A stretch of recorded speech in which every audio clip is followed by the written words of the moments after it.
Hello बच्चों, कैसे हैं आप सब? और आपकी पढ़ाई कैसे चल रही है? आशा है अभी आपने सबने पढ़ाई चालू कर दी होगी।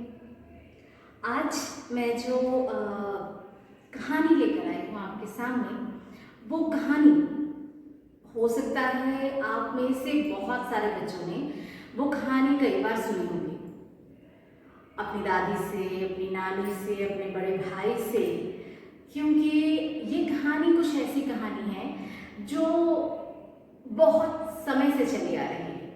और कहानी तो ऐसी होती है कि हर किसी को पसंद आती है, हर उम्र में पसंद आती है, और दादी नानी से कहानी सुनने का मज़ा ही कुछ और आता है। आपको एक बात शेयर करना चाहूँगी। मैं जब छोटी थी तो मेरी दादी तो मुझे कहानी सुनाती ही थी, मेरी नानी भी मुझे कहानी सुनाती थी बहुत सारी, लेकिन मेरी जो मामी थी उनके पास नई नई कहानियाँ होती थी, तो उनसे मैं कहानी सुनने की बहुत ज़्यादा जिद करती थी। वो उनका सुनाने का तरीका, बताने का तरीका, बोलने का तरीका बहुत अच्छा था। तो मैं खुद भी बचपन से कहानियाँ सुनती आ रही हूँ। इवन मेरी इसी कहानी सुनने की ललक के कारण ही कहना चाहिए, मेरी मम्मी जो थी वो ऑफिस में काम करती थी, लेकिन वो स्कूल के ऑफिस में काम करती थी। तो वो अपने स्कूल से उनके स्कूल में जो लाइब्रेरी थी वहाँ से वो बच्चों की कहानियों की बुक्स ज़रूर से लेके आती थी हम लोग के लिए। और हम अपनी पूरी गर्मियों की छुट्टियाँ जो होते थे कि दादी और नानी के घर के अलावा, दादी तो हमारे साथ में ही रहती थी, मगर जब हमारी छुट्टियाँ लगती थी तो कई बार हम नानी के घर आते थे, कई बार हमारी दादी भी बाहर जाती थी। तो वो जो टाइम होता था हमारा, उस टाइम पे हम बहुत सारी कहानियाँ पढ़ते थे, सभी तरीके की कहानियाँ पढ़ते थे। मतलब ये नहीं था सिर्फ कि हम भारत की कहानियाँ पढ़ते हैं या पुरानी कहानियाँ पढ़ते थे, और भी बहुत सारी कहानियाँ पढ़ते थे। उस वक़्त हमारे समय में चूँकि मनोरंजन के ज़्यादा साधन नहीं थे, तो बहुत सारी कॉमिक्स बुक्स चलती थी, चित्रों वाली कहानियाँ चलती थी, जिसमें से शायद आप लोगों ने भी एक आध दो देखी होंगी। यदि आपके मम्मी पापा के पास में उसकी पुरानी कुछ कॉपियाँ रखी होंगी तो कुछ चंपक चलती थी, उस वक्त बहुत ज़्यादा पसंद की जाती थी बच्चों के द्वारा, एक पत्रिका थी ये चंपक। उसके अलावा नंदनवन करके एक पुस्तक आती थी जिसमें बहुत सारा, जैसे आजकल जो लोग बाल भास्कर देखते होंगे, उसमें जिस तरीके की बहुत सारी कहानियाँ, ज्ञानवर्धक चीज़ें आपके लिए, अंतर खोजो और रास्ता दिखाओ, और आपके लिए बहुत अच्छी अच्छी चीज़ें आपको बताई जाती हैं। साथ ही साथ आपका एक कॉर्नर होता है जिसमें आपको रंग भरो करके दिया जाता है। एक चीज़ होती है आपकी पहेलियाँ, एक होता है उसमें कहना चाहिए कल सुडोकू करके आजकल एक आता है, और भी उसके अलावा बहुत सारी, मतलब ऐसी ऐसी चीज़ें आपको पेपर मैशी के द्वारा, पेपर से बनाने वाले बहुत सारे टॉय बनाना सिखाते थे उसमें। तो अलग अलग ऐसे बहुत सारे कॉलम होते थे जिन कॉलमों के साथ बहुत सारी ज्ञानवर्धक जानकारियाँ पुस्तकों में होती थी।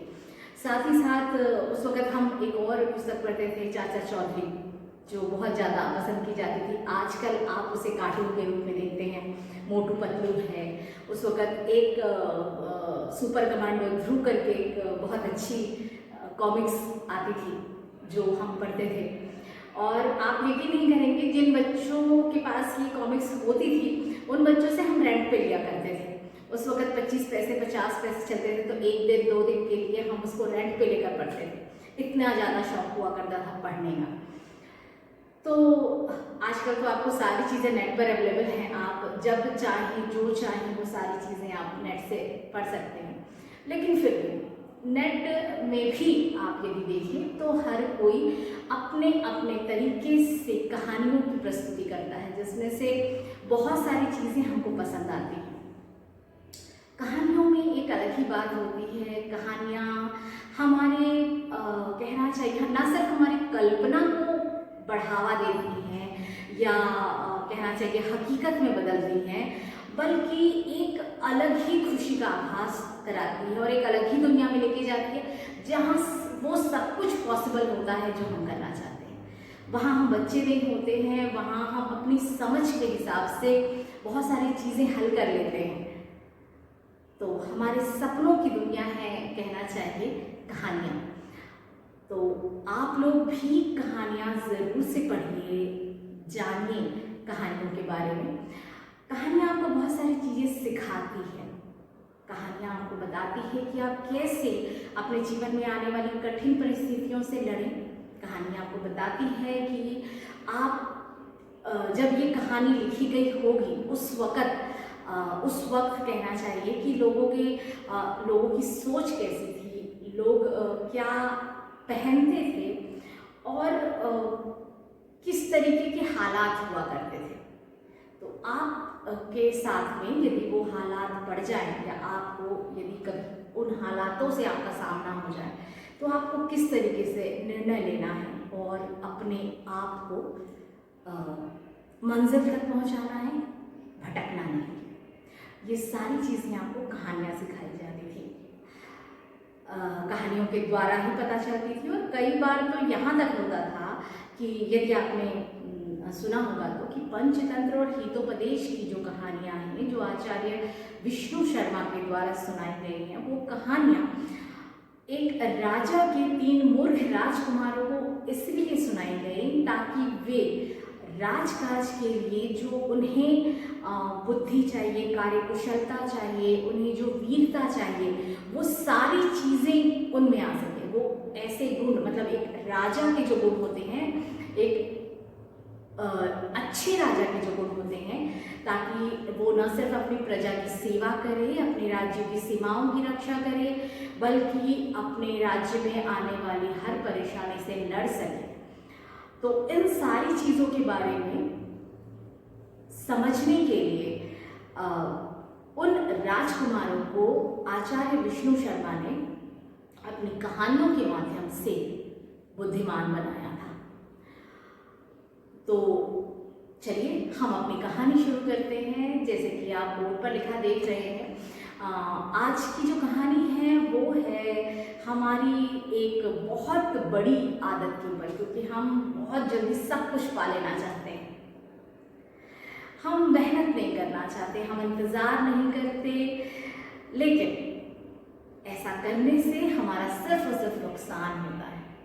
इसलिए हमें हमेशा धीरज या धैर्य का साथ देना चाहिए, या इस गुण को अपनाना चाहिए और अपनी ज़िंदगी में ज़रूर से लाना चाहिए। तो आज की जो कहानी है वो कहानी है एक किसान की। भोला नाम का एक किसान था जो किसी गांव में रहता था। और चूँकि आप जानते हैं कि किसान के साथ सबसे बड़ी दिक्कत यही होती है कि यदि उसके खेतों में फसल अच्छी होती है तब वो साल भर आराम से रह पाता है, अन्यथा उसका पूरा साल बहुत ही कष्ट में बीतता है और उसे अगले साल फसल उगाने के लिए फिर से किसी न किसी साहूकार से या किसी से लोन लेना पड़ता है ताकि वह अपने खेतों में फसल उगा सके और उस फसल से फिर वो देश के साथ साथ अपने भी परिवार का पेट भर सके। तो ये जो स्थिति थी वो भोला की भी यही थी, और संयोगवश एक चीज़ और हो गई थी कि वो उसकी फसल पूरी खराब हो गई थी। तो उसके दिन बहुत ही दयनीय परिस्थितियों में गुजर रहे थे। वो बहुत ज़्यादा उत्साही था, तो वो सोचता था कि कुछ ऐसा हो जाए, कुछ ऐसा करूँ मैं जिससे मुझे कुछ फ़ायदा हो जाए। वो अपनी गरीबी दूर करने के लिए बहुत सारे काम करता था। एक बार उसके गांव में एक महात्मा जी आए। महात्मा जी जैसे ही आए, भोला ने उनकी बहुत सेवा सत्कार की, बहुत उनकी हर तरीके से उनकी सेवा में अपना समय दिया। महात्मा जी बहुत खुश हो गए। महात्मा जी इतने ज़्यादा खुश हो गए कि उन्होंने जाते समय भोला को आशीर्वाद के रूप में एक मुर्गी दी। मुर्गी कोई सामान्य मुर्गी नहीं थी, मुर्गी ऐसी मुर्गी थी जो रोज एक सोने का अंडा देती थी। लेकिन कहते हैं ना कि आप सब कुछ यदि बहुत जल्दी पाना चाहते हैं तो आपके साथ क्या हो सकता है। वही चीज़ भोला के साथ हुई। शुरुआत में जब उसे मुर्गी मिली तो उसे बहुत अच्छा लगा, और जब गुरुजी ने बताया कि ये मुर्गी कोई साधारण मुर्गी नहीं, कि रोज़ एक सोने का अंडा देगी तुम्हें, जिससे तुम्हारी दरिद्रता दूर हो जाएगी, क्योंकि मैं तुम्हारी सेवा सत्कार से बहुत प्रसन्न हुआ। भोला बहुत खुश हुआ, क्योंकि उसे ऐसी मुर्गी मिल गई थी जो उसे सोने का अंडा दे। अब वो मुर्गी रोज एक सोने का अंडा देती। उस सोने के अंडे से भोला उसे बाजार में बेचकर अपनी ज़रूरत की चीज़ें वो इकट्ठी करने लगा। धीरे धीरे समय बीतने पर अचानक एक दिन यूं ही भोला को ख्याल आया कि क्यों ना मैं एक बार में ही इस मुर्गी के पेट से सारे अंडे निकाल लूं। अगर मैं ऐसा करता हूँ तो मुझे रोज इंतज़ार नहीं करना पड़ेगा, मैं बहुत जल्दी ही बहुत अमीर बन जाऊँगा। क्योंकि अगर ये अंडे रोज देती है और सोने का अंडा देती है तो इसका मतलब यही हुआ कि इसके पेट में बहुत सारे सोने के अंडे हैं, जिसमें से रोज एक गिराते हैं। ऐसा सोचकर उसने उस मुर्गी को मार डाला। जब उसने मुर्गी को मार डाला तब उसके पेट में से उसे सिवाय वही मांस और खून की कुछ भी नहीं मिला। उसके बाद उसकी हालत तो ऐसे हो गई कि जैसे आप समझ सकते हैं। उसने तब यह अनुभव किया, कह सकते हैं, या उसे तब इस सच्चाई का पता चला कि मेरे इस लालच के कारण मैंने अपने हाथ से एक बहुत अच्छा सुअवसर खो दिया है। अगर मैंने लालच नहीं किया होता, थोड़े दिन धीरज के साथ में यदि मैंने इस मुर्गी को पाला होता, रखा होता, तो कम से कम मुझे रोज एक सोने का अंडा तो मिलता। अब चूंकि मैंने मुर्गी को मार दिया है तो मैंने अपने ही आय का स्रोत बंद कर दिया है, यानी पैसे मिलने की जगह मैंने अपनी रोक दी, मैंने अपनी तरक्की रोक दी है। लेकिन अब कुछ नहीं हो सकता था। तो इसीलिए कहा गया है कि लालच बुरी बला है, और यही इस कहानी की सीख है। कहानी सुनने के बाद आपको ज़रूर ये लगा होगा कि ये कहानी तो मैंने सुनी हुई है, मुझे पता है। इसीलिए मैंने आपको शुरुआत में ही कहा था कि कहानी ऐसी है कि आप, हो सकता है आपकी दादी नानी से आपने कहानी सुनी होगी।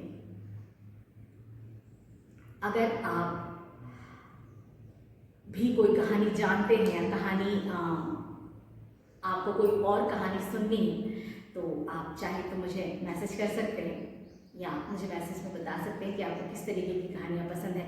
तो मैं कोशिश करूँगी कि अगली बार जब मैं कहानी लेकर आऊँ तो मैं कुछ आपकी पसंद की कहानी लेकर आऊँ। आशा है आज की कहानी भी आपको पसंद आई होगी। तो अपना प्यार यूं ही बनाए रखिएगा और देखते रहिएगा कहानियों का ये नया दौर। Okay, thank you.